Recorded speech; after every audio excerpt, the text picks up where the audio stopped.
সুপ্রিয় শিক্ষার্থী বন্ধুরা, কেমন আছো তোমরা? আমি তোমাদের সোহেল স্যার।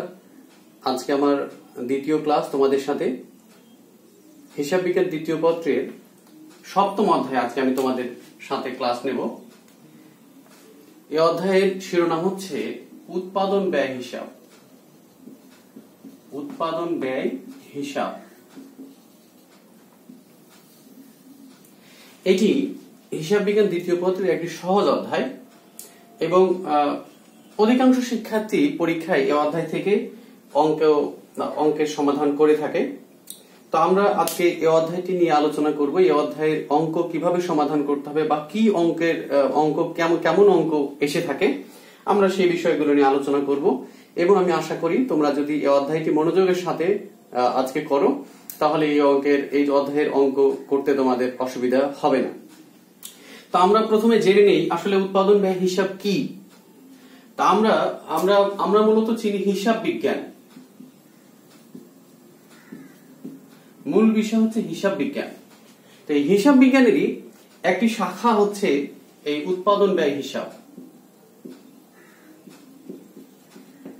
উৎপাদন ব্যয় হিসাব বা উৎপাদন ব্যয় হিসাব বিজ্ঞান। এখন আমরা যদি একটু সংজ্ঞায় দেখি, তাহলে আমরা যদি একটু সংজ্ঞার দিকে যাই, তাহলে দেখব হচ্ছে যে শাখায় হিসাব বিজ্ঞানের যে শাখায় হিসাব বিজ্ঞানের যে শাখায় ব্যয় শ্রেণীবদ্ধকরণ, ব্যয়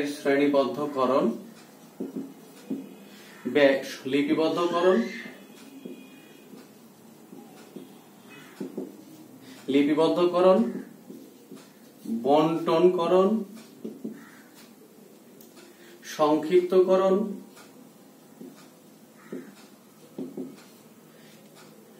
সংক্রান্ত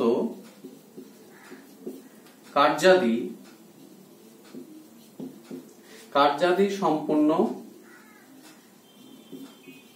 করা হয় এবং বর্তমান ও ভবিষ্যৎ ব্যয়ের প্রতিবেদন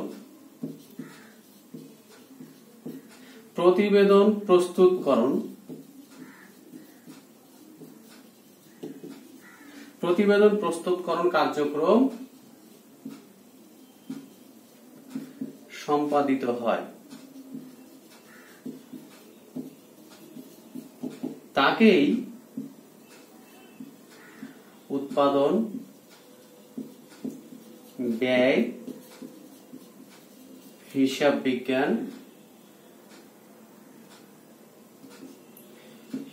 বিজ্ঞান বলে। তাহলে শিক্ষার্থী বন্ধুরা, আমরা যদি এই সংজ্ঞাটা ভালো করে লক্ষ্য করি, তাহলে আমরা দেখতে পাই হিসাব বিজ্ঞানের যে শাখায় ব্যয়ের শ্রেণীবদ্ধকরণ, লিপিবদ্ধকরণ, বন্টনকরণ, সংক্ষিপ্তকরণ সংক্রান্ত কার্যাদি সম্পন্ন করা হয় এবং বর্তমান ও ভবিষ্যৎ ব্যয়ের প্রতিবেদন প্রস্তুতকরণ কার্যক্রম সম্পাদিত হয়, তাকে উৎপাদন ব্যয় হিসাব বিজ্ঞান বলা হয় বা বলে। তাহলে আমরা এটি পরিষ্কার যে উৎপাদন ব্যয় হিসাব শুধুমাত্র ব্যয় সংক্রান্ত বিষয়াদি নিয়েই কার্যক্রম পরিচালিত হয় বা ব্যয় সংক্রান্ত হিসাব নিয়েই, ব্যয় সংক্রান্ত লেনদেন নিয়েই কাজ করে। তো আমরা এই উৎপাদন ব্যয় হিসাব মূলত কেন করা হয়, এর উদ্দেশ্যটা কি, সেটি আমরা এখন একটু দেখতে পারি, ভালো করে লক্ষ্য করতে পারি। তোমরা এদিকে লক্ষ্য করো। আমরা উৎপাদন ব্যয় হিসাবের বা উৎপাদন ব্যয় হিসাব বিজ্ঞানের একটু আমরা উদ্দেশ্যগুলো দেখে আসি। কি উদ্দেশ্যে এই উৎপাদন ব্যয় হিসাব প্রস্তুত করা হয়। তো আমরা যদি একটু বোর্ডের দিকে দেখি, শিক্ষার্থী বন্ধুরা তোমরা একটু বোর্ডের দিকে তাকাও মনোযোগ সহকারে। তাহলে আমরা দেখি এখানে উৎপাদন ব্যয় হিসাবের উদ্দেশ্য কি। উদ্দেশ্যে আমরা উৎপাদন ব্যয় হিসাব প্রস্তুত করে থাকি।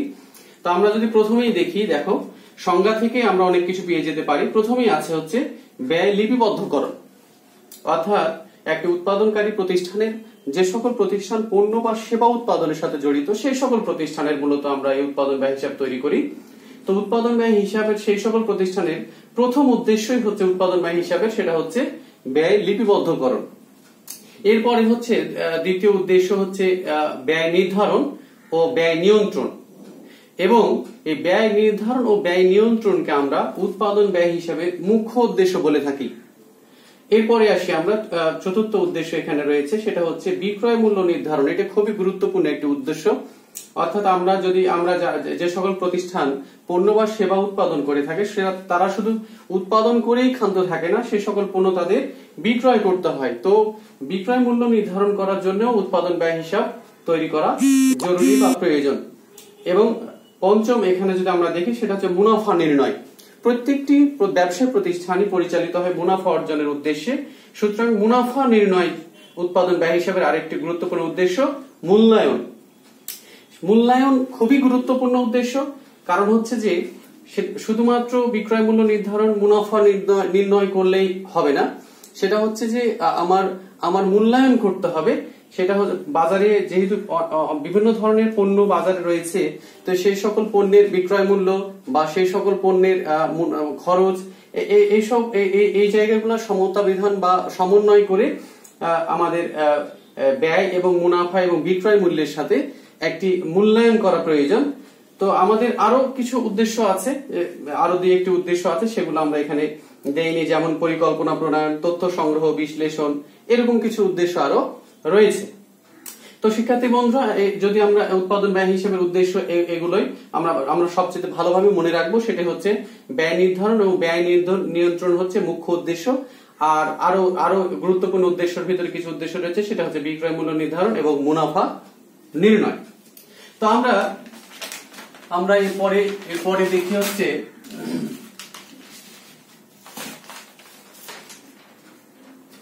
তো আমরা এই অধ্যায়ের যদি আমরা আরো ভেতরে যেতে চাই, আমরা ধীরে ধীরে ভেতরে যাই, তো সেক্ষেত্রে আমরা খেয়াল করি সেটা হচ্ছে যে এই অধ্যায়ের আমাদের অঙ্কের সমাধান করতে গেলে আমাদের আরো যে সকল তথ্য জানা প্রয়োজন আমরা সেই সকল তথ্যের দিকে যেতে পারি। তাহলে প্রথমে আমরা যদি দেখি সেটা হচ্ছে ব্যয়ের উপাদান।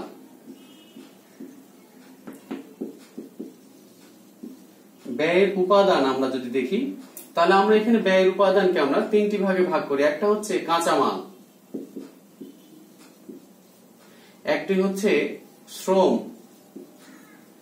আরেকটি হচ্ছে উপরিব্যয়। ব্যয়ের উপাদানকে আমরা তিনটি ভাগে ভাগ করে থাকি বা ভাগ করা হয়, সেটা হচ্ছে কাঁচামাল, শ্রম, আর একটি হচ্ছে উপরিব্যয়। এই কাঁচামাল এই প্রত্যেকটিকে আবার দুটি ভাগে ভাগ করা হয়। প্রত্যেকটিকে আবার আমরা দুটি ভাগে ভাগ করে থাকি। সেটা হচ্ছে কাঁচামাল হচ্ছে প্রত্যক্ষ কাঁচামাল, আবার পরোক্ষ কাঁচামালও রয়েছে। প্রত্যক্ষ শ্রম, পরোক্ষ শ্রমও রয়েছে। উপরিব্যয় দুই ধরনের এখানে হচ্ছে, একটা হচ্ছে অফিস ও প্রশাসনিক, অফিস ও প্রশাসনিক, একটি হচ্ছে বিক্রয় ও বিতরণ উপরিব্যয়। তাহলে আমরা এইগুলো সম্পর্কে যদি অল্প বিস্তর জানার চেষ্টা করি তবে আমরা দেখতে পাই কাঁচামাল, সেটা হচ্ছে কাঁচামাল হচ্ছে উৎপাদনের সেই বস্তু যেটি ছাড়া আসলে উৎপাদন সম্ভব নয়। অর্থাৎ আমরা যদি ফার্নিচার আসবাবপত্র তৈরি করতে চাই তাহলে আমাদের কাঠের প্রয়োজন আছে, আমরা যদি পোশাক তৈরি করতে চাই তাহলে আমাদের কাপড়ের প্রয়োজন আছে। তো সেগুলো অর্থাৎ সহজ কথা যে বস্তু বা যে জিনিসটি ছাড়া উৎপাদন কোনোভাবেই সম্ভব নয় তাকে আমরা বলছি কাঁচামাল। এবং কাঁচামাল প্রত্যক্ষ ও পরোক্ষ কাঁচামাল আমরা খেয়াল করি। এখানে প্রত্যক্ষ কাঁচামাল হচ্ছে যেটি ছাড়া আসলেই সম্ভব নয় উৎপাদন, একেবারেই সম্ভব নয়, সেটি হচ্ছে প্রত্যক্ষ কাঁচামাল। আর এমন কিছু কাঁচামাল আছে যা উৎপাদনের সহায়তা করে, অর্থাৎ সেটি ছাড়াও উৎপাদন সম্ভব, সেটাকে আমরা বলছি হচ্ছে পরোক্ষ কাঁচামাল। যেমন আমরা বলতে পারি সেটা হচ্ছে যে আমরা পোশাক তৈরির ক্ষেত্রে বোতামকে আমরা বোঝাতে পারি, অথবা আমরা ফার্নিচার তৈরি করার ক্ষেত্রে পেরেককেও বোঝাতে পারি। তো এবার আসি আমরা শ্রমও এরকম প্রত্যক্ষ শ্রম আছে। শ্রম বলতে আমরা বলছি যে শ্রমিকের যে শ্রম যিনি উৎপাদনের সাথে যার শ্রম ছাড়া উৎপাদন সম্ভব নয় তাকে আমরা বলছি, সেটাকে আমরা বলছি শ্রম। শ্রমও এখানে দুই ধরনের, একটা প্রত্যক্ষ শ্রম, একটি পরোক্ষ শ্রম। প্রত্যক্ষ শ্রম আমরা বলছি যেটি যার যেই ব্যক্তি শ্রম বা যার শ্রম ছাড়া কোনোভাবেই উৎপাদন সম্ভব নয় তাকে আমরা বলছি প্রত্যক্ষ শ্রম। পরোক্ষ শ্রম এভাবে একই রকম ভাবে বলতে পারি যে যার শ্রম ছাড়াও উৎপাদন সম্ভব।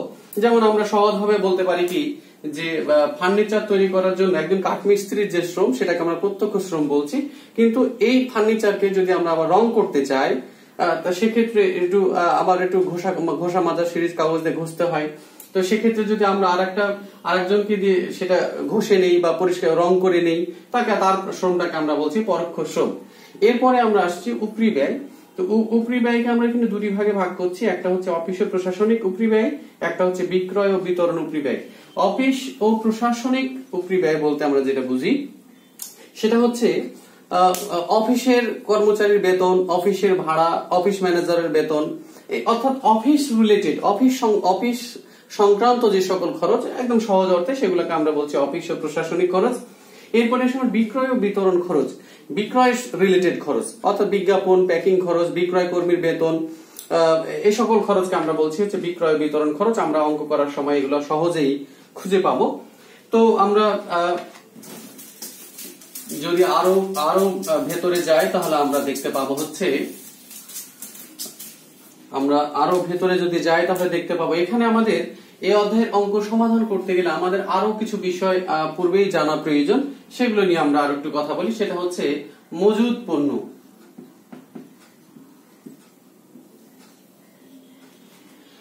মজুদ পণ্য কি? আমরা মূলত স্বাভাবিকভাবে যেটা বুঝি আর কি, যে অবিকৃত পণ্য যেটা আমাদের কাছে আমাদের স্টোরে আছে বা আমাদের কাছে অবিকৃত অবস্থায় থেকে গেছে বছর শেষে, সেটাকে আমরা মূলত মজুদ পণ্য বলে থাকি।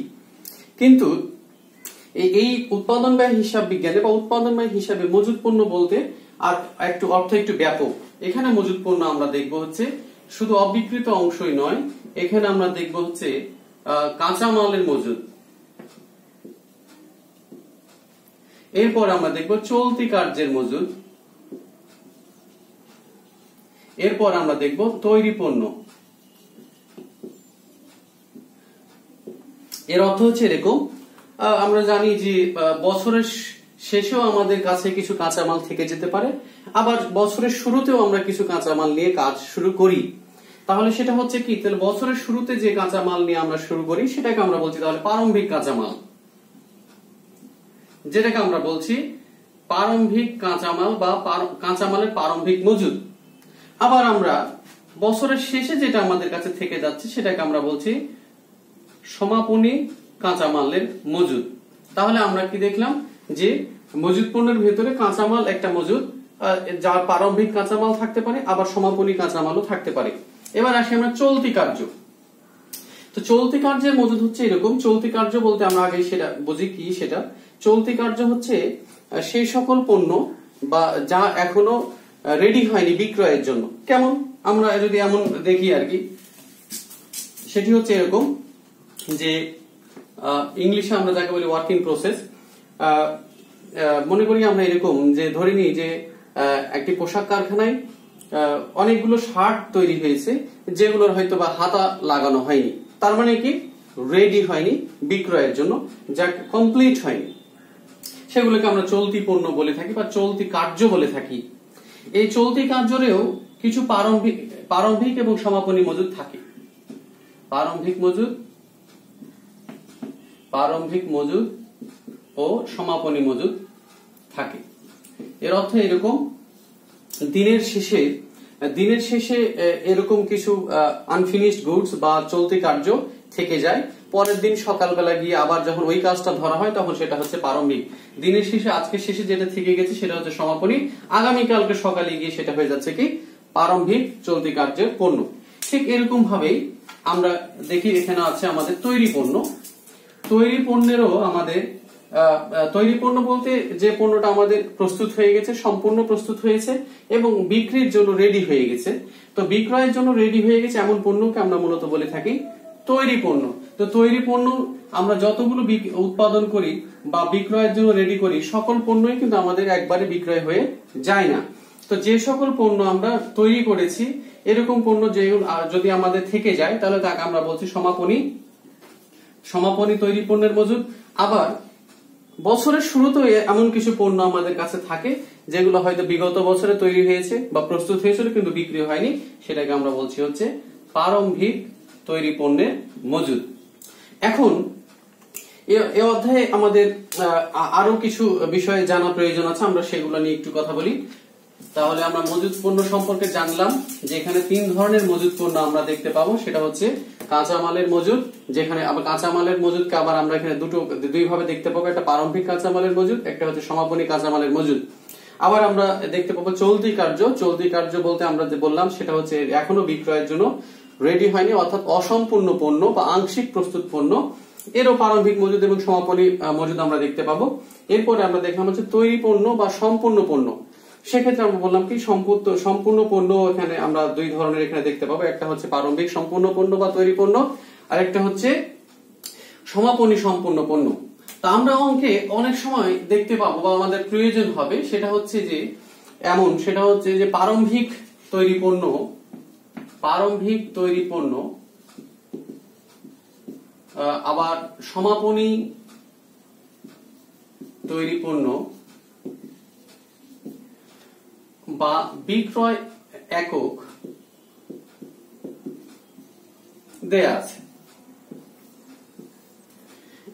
আছে, কিন্তু আমরা দেখতে পাচ্ছি যে আমাদের এই বছরে, চলতি বছরে কি পরিমাণ পণ্য তৈরি হয়েছে তা আমাদের অঙ্কে দেয়া নাও থাকতে পারে। সেক্ষেত্রে আমাদের সেটা নির্ণয় করে নিতে হবে। আমরা সেক্ষেত্রে একটি সূত্র মনে রাখবো, আমরা সবাই মনে রাখবো, সেটা হচ্ছে কি যে উৎপাদন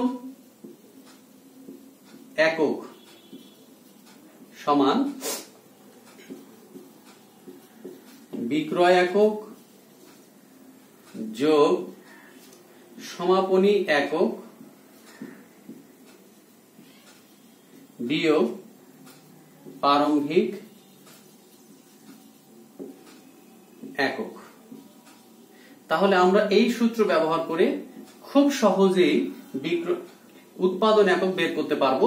তাহলে কি আমাদের সূত্রটি কি? বিক্রয় একক যোগ সমাপনী একক মাইনাস প্রারম্ভিক একক। আমাদের অঙ্কের ক্ষেত্রে অনেক সময় অঙ্কে তোমরা জানো সেটা হচ্ছে সৃজনশীল পদ্ধতিতে একটি অঙ্কে আমাদের 3টি অংশ করতে হয়, ক, খ এবং গ। তো 3টি অংশের সমাধান আমাদের করতে হয়। তো আমরা অনেক ক্ষেত্রে দেখবো ক অংশে আমাদের এই উৎপাদন একক নির্ণয় করতে বলা হয়ে থাকে। সেক্ষেত্রে আমরা উৎপাদন একক এই সূত্র দিয়ে বা এই ফর্মুলা ব্যবহার করে আমরা উৎপাদন একক বের করব। সেটা বিক্রয় একক যোগ সমাপনী একক বিয়োগ হচ্ছে প্রারম্ভিক একক। তো শিক্ষার্থী বন্ধুরা, আমরা আরো একটু সামনের দিকে যাই। আমাদের মূলত এই অধ্যায়ে আমাদের 3টি বিবরণী প্রস্তুত করা হয়ে করতে হয়। একটা হচ্ছে উৎপাদন ব্যয় বিবরণী, দুই নাম্বার হচ্ছে আয় বিবরণী, 3 নম্বর হচ্ছে দরপত্র বিবরণী বা দরপত্র মূল্য বিবরণী, যাই বলি না আমরা কেন। সেটা হচ্ছে 3টি বিবরণী আমাদের এই অধ্যায়ে আমাদের প্রস্তুত করতে হয়। তো আজকে আমরা এই দুটো বিবরণী নিয়ে কথা বলবো। এই দুটো বিবরণী অর্থাৎ উৎপাদন ব্যয় বিবরণী এবং আয় বিবরণী কিভাবে সহজে করা যায় তার ছক এবং সেই সংক্রান্ত আলোচনা আজকে আমরা করব এবং শিখব। এর পরবর্তী ক্লাসে আমরা হয়তো অঙ্ক দিয়ে তার প্রয়োগও দেখব। তাহলে আমরা প্রথমেই যাই হচ্ছে উৎপাদন ব্যয় বিবরণী। আসলে উৎপাদন ব্যয় বিবরণীতে আমরা কি করে থাকি সেটি আজকে আমরা এখন শিখব, তার ছকটা আমরা দেখব। ছকে যাওয়ার আগে আমরা উৎপাদন ব্যয় বিবরণীতে আমরা আসলে মূলত যেটা করে থাকি সেটা হচ্ছে ব্যয়গুলোকে শ্রেণীবদ্ধকরণ করি এবং লিপিবদ্ধকরণ তো অবশ্যই করি। শ্রেণীবদ্ধকরণ করি যেমন হচ্ছে আমরা এখানে ব্যয়ের বিভিন্ন ক্যাটাগরি আমরা দেখব। সেটা যে কাঁচামালের যে ব্যয় সেটাকে আলাদা সেপারেট করি, তারপরে প্রত্যক্ষ শ্রম যোগ করি বা আলাদা করি। এবং উৎপাদন ব্যয় বিবরণীর মূলত উদ্দেশ্য আমরা দেখব সেটা হচ্ছে যে বিক্রয় মূল্য নির্ধারণ এবং মুনাফা নির্ণয় এই সংক্রান্ত কাজ যদি আমরা সম্পন্ন করব। তো শিক্ষার্থী বন্ধুরা আমরা বোর্ডের দিকে খেয়াল করি, আমরা দেখি উৎপাদন ব্যয় বিবরণীটা আসলে কিভাবে বা এর ছকটা কি সেটা আমরা একটু খেয়াল করি সবাই।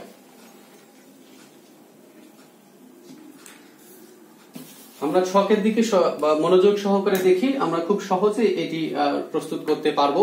এই ছক যদি লক্ষ্য করি তাহলে আমরা দেখি এটা একটা উৎপাদন ব্যয় বিবরণীর ছক। মূলত এটি একটা নির্দিষ্ট বছর শেষে এটি প্রস্তুত করা হয়ে থাকে। তো সেক্ষেত্রে আমাদের অঙ্কে যে সময় দেয়া থাকবে সেটি আমরা এখানে লিখবো এই জায়গায়। সেটা হচ্ছে যদি সেটা 31 ডিসেম্বর দেখা যাচ্ছে 2018, 19, 2020 যাই হোক না কেন, এখানে একটা সাল থাকবে। এরপরে আমাদের ছকটা দেখি, এখানে আমাদের তিনটি ঘর আছে। একটি বড় ঘর যেটাকে আমরা বলছি ব্যয়ের উপাদান, এর টাকা এবং দুটি টাকার ঘর থাকবে। তো আমরা যদি ছকটি লক্ষ্য করি দেখি আমরা কাঁচামালের প্রারম্ভিক মজুদ, আমরা পূর্বেই বলেছি যে এখানে তিনটি মজুদ থাকে। একটা কাঁচামাল, একটি হচ্ছে চলতি কার্য, একটি হচ্ছে সম্পূর্ণ বা তৈরি পণ্য। তো সেটার প্রারম্ভিক কাঁচামাল যদি থাকে এখানে তাহলে অঙ্কে দেয়া থাকে প্রারম্ভিক কাঁচামাল, তার সাথে যদি চলতি বছরে কাঁচামাল ক্রয় থাকে তবে সেটা যোগ হবে, যোগ করব আমরা। সেখান থেকে কাঁচামালের সমাপনী মজুদ থাকবে, সেটা আমরা বিয়োগ করব। বিয়োগ করলে আমরা তাহলে কি বলছি, কাঁচামালের প্রারম্ভিক মজুদ তার সাথে কাঁচামাল ক্রয় যোগ এবং কাঁচামালের সমাপনী মজুদ যদি বিয়োগ করি তাহলে আমরা পেয়ে যাই হচ্ছে ব্যবহৃত কাঁচামালের ব্যয়। শিক্ষার্থী বন্ধুরা এটা খুবই সহজ, প্রারম্ভিক কাঁচামাল তার সাথে কাঁচামাল ক্রয় যোগ এবং কাঁচামালের সমাপনী মজুদ বিয়োগ করলেই আমরা সহজেই পেয়ে যাব হচ্ছে ব্যবহৃত কাঁচামালের ব্যয়। তো আমরা শিক্ষার্থী বন্ধুরা তোমরা খেয়াল করে দিকে, তাহলে এর সাথে আমরা যদি যোগ করি প্রত্যক্ষ মজুরি বা প্রত্যক্ষ শ্রম আমরা বলে থাকি মাঝে মাঝে আমরা, যে প্রত্যক্ষ শ্রম। তো সেক্ষেত্রে যদি প্রত্যক্ষ মজুরি বা প্রত্যক্ষ শ্রম আমরা থাকে আমাদের অঙ্কে দেয়া তাহলে সেটা আমরা যোগ করব। অন্যান্য প্রত্যক্ষ খরচ, আরো অন্যান্য প্রত্যক্ষ খরচ থাকতে পারে, অঙ্কে দেয়া থাকতে পারে। যদি থাকে যে অন্যান্য প্রত্যক্ষ খরচ, তো সেই অন্যান্য প্রত্যক্ষ খরচগুলো আমরা এখানে সেক্ষেত্রে যোগ করব। তাহলে আমরা কি বলছি, ব্যবহৃত কাঁচামালের ব্যয়ের সাথে প্রত্যক্ষ মজুরি বা অন্যান্য প্রত্যক্ষ খরচ যোগ করব। যোগ যদি করি তাহলে আমরা দেখি আরো একটি ধাপ আমরা পেয়ে যাই, সেই ধাপটার নাম হচ্ছে মুখ্য ব্যয়। তো মুখ্য ব্যয় পেয়ে যাই আমরা। মুখ্য ব্যয়ের সাথে যদি আমরা কারখানা উপরিব্যয় যোগ করি, তো কারখানা উপরিব্যয় কি, সেটা হচ্ছে কারখানা উপরিব্যয়ের মধ্যে রয়েছে পরোক্ষ কাঁচামাল, পরোক্ষ শ্রম, অন্যান্য কারখানা খরচ যেমন কারখানার ভাড়া বা কারখানা যন্ত্রপাতির অবচয়, এই সকল যদি দেয়া থাকে তাহলে সেগুলোকে আমরা বলছি যে এগুলো কারখানা উপরিব্যয়ের ভিতরে যাবে। এবং এগুলো যদি যোগ করি আমরা তাহলে মুখ্য ব্যয়ের সাথে কারখানা উপরিব্যয় গুলো যদি আমরা যোগ করি তাহলে আমরা সহজে পেয়ে যাই হচ্ছে কারখানার উৎপাদন ব্যয়। তো বন্ধুরা আমরা দেখি পরের ধাপে আর কি আছে একটু দেখি আমরা এদিকে।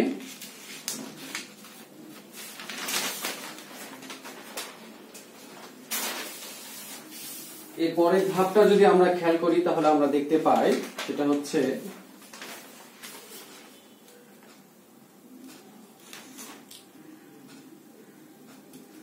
তো শিক্ষার্থী বন্ধুরা আমরা পরের ধাপে চলে আসি। আমরা এর আগের স্লাইডে দেখে পোস্টারে দেখিয়েছি, সেখানে আমরা কারখানার উৎপাদন ব্যয় পর্যন্ত আমরা পেয়েছিলাম। এরপরে তার সাথে কারখানা উৎপাদন ব্যয়ের সাথে যদি আমরা যোগ করি প্রারম্ভিক চলতি কার্য, আমরা আগেই বলেছি চলতি কার্য হচ্ছে সেই ধরনের পণ্য যেগুলা বিক্রয়ের জন্য রেডি হয়নি, প্রস্তুত হয়নি, আংশিক প্রস্তুত হয়েছে বা অসম্পূর্ণ রয়েছে।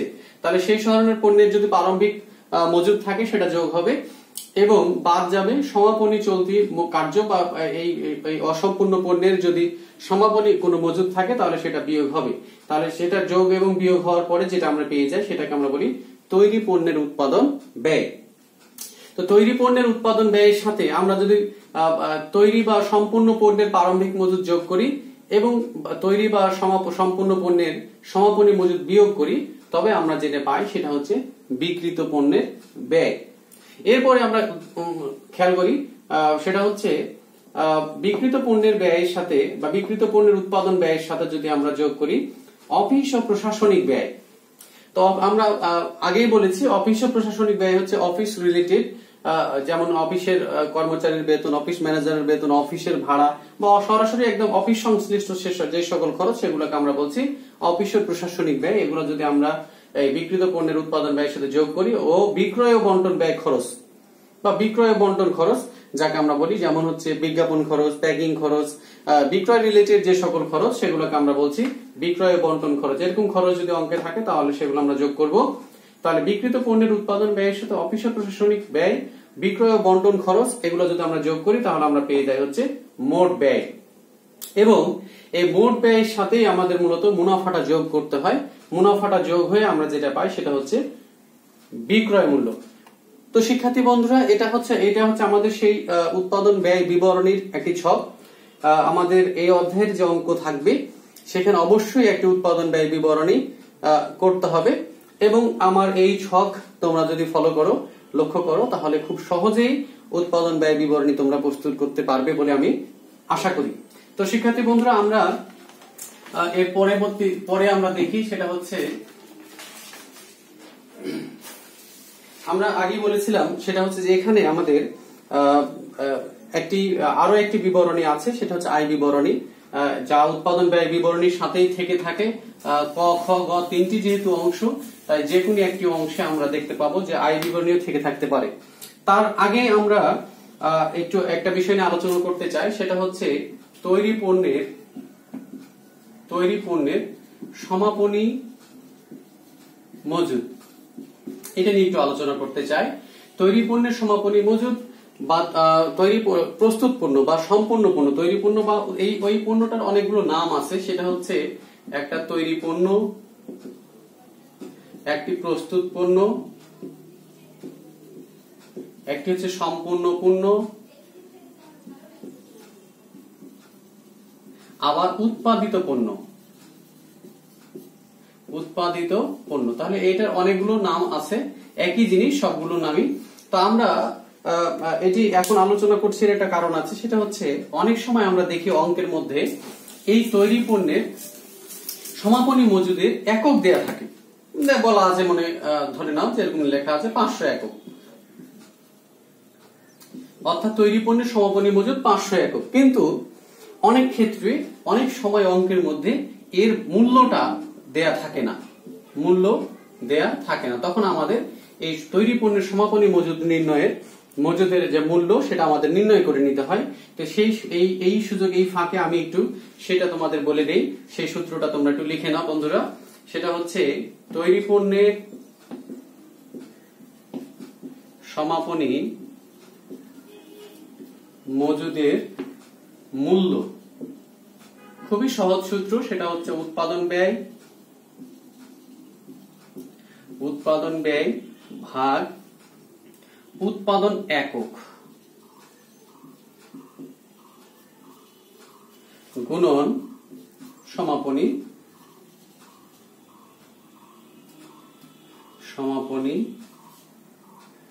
তৈরি পণ্যের একক।